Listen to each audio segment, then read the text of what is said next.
Division जिसके अंदर decimal involve हो जाए। जब भी हम ऐसा होता है कि हमारे पास एक फ्रैक्शन दिया हुआ होता है और हमारे पास जो फ्रैक्शन के अंदर न्यूमरेटर होता है, यानी ऊपर वाला जो हमारे पास नंबर होता है वो स्मॉलर होता है और नीचे वाला नंबर जो होता है वो ग्रेटर होता है, यानी कि denominator is a greater number and the numerator is a lesser number या स्मॉलर नंबर। इस कंडीशन के अंदर जब हम डिवीजन करते हैं तो इसके अंदर जो न्यूमरेटर होता है वो हमेशा डिवीजन बॉक्स के अंदर जाता है और डिनोमिनेटर जो होता है डिवीजन बॉक्स के बाहर आता है। एक नेचुरल सी बात है कि अगर आप किसी छोटी सी चीज़ को किसी ज़्यादा चीज़ से डिवाइड करेंगे, इसका मतलब ये कि you have only one candy and you are trying to divide this one candy into 25 people.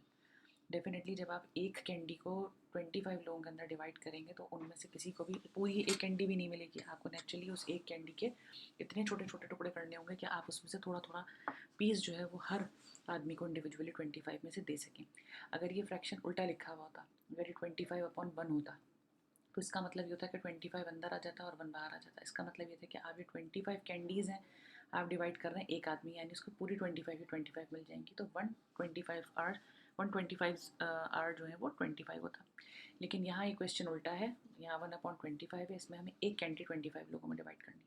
तो जब हमने डिवाइड किया तो हमें पता चला कि हमने 1 लिया, 25 के टेबल के अंदर 1 नहीं जाता, ठीक है ना। 25 ज़ीरोज़ आर ज़ीरो, ये चीज़ नॉर्मली हमें नज़र नहीं आती। नॉर्मली जब इस तरह क्वेश्चन सॉल्व किए जाते हैं तो अमूमन ये होता है कि 0.0 पहले ही लिख लेते हैं, लेकिन उसके पीछे जो वजह है वो ये कि 25 ज़ीरोज़ आर ज़ीरो। जब आपने 1 में से 0 माइनस किया, यहाँ पर 1 आया, अब ये आपका डेसिमल ऊपर चला गया, उसके बाद आपने दूसरा जो डिजिट था वो उतारा, सेकंड नंबर पे आपके पास एक और 0 था, ये नीचे उतारा, ये हो गया 10। अब 25 के टेबल में 10 भी नहीं जाता, तो आपने 0 लगाया और आपने कहा 25 ज़ीरोज़ आर ज़ीरो, 0 लग गया, 10 में से 0 गया, 10 बचा।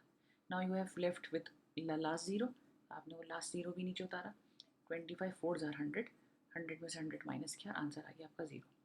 तो इसमें देखने वाली इंपॉर्टेंट बात ये है कि when you get to know कि आपके फर्स्ट डिजिट जो है, फर्स्ट डिजिट इस टेबल में नहीं जाता, तो आप 0 टाइम्स कर लेंगे उसको। नॉर्मली हम कहते हैं कि 0 लगा लो जब तक जो है वो जितने डिजिट्स जो हैं वो इस टेबल में नहीं जा रहे। वो 0 इसलिए लगाए जाते हैं कि आप मल्टीप्लाई एक्चुअली कर रहे होते हैं। 25 ज़ीरोज़ आर 0, जैसे यहाँ 25 multiply by 4 is equals to 100, ऐसे 25 ज़ीरोज़ आर 0।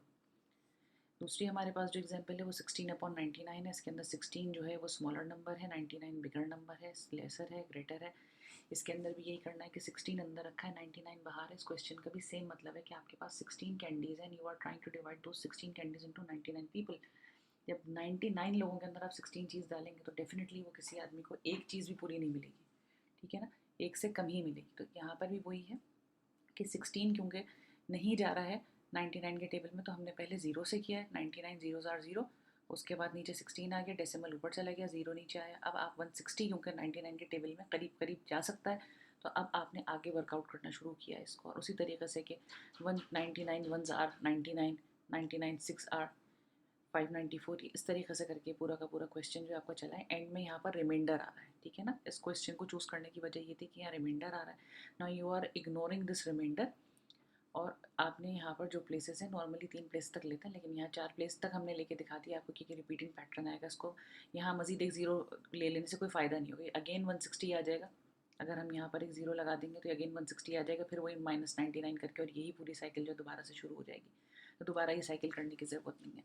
तो इससे हमें ये पता चला कि नॉर्मली डेसिमल में आपका आंसर उस वक्त आता है जब आपका यूजुअली जो न्यूमरेटर है वो छोटा हो और जो डिनोमिनेटर है वो बड़ा हो। Thank you.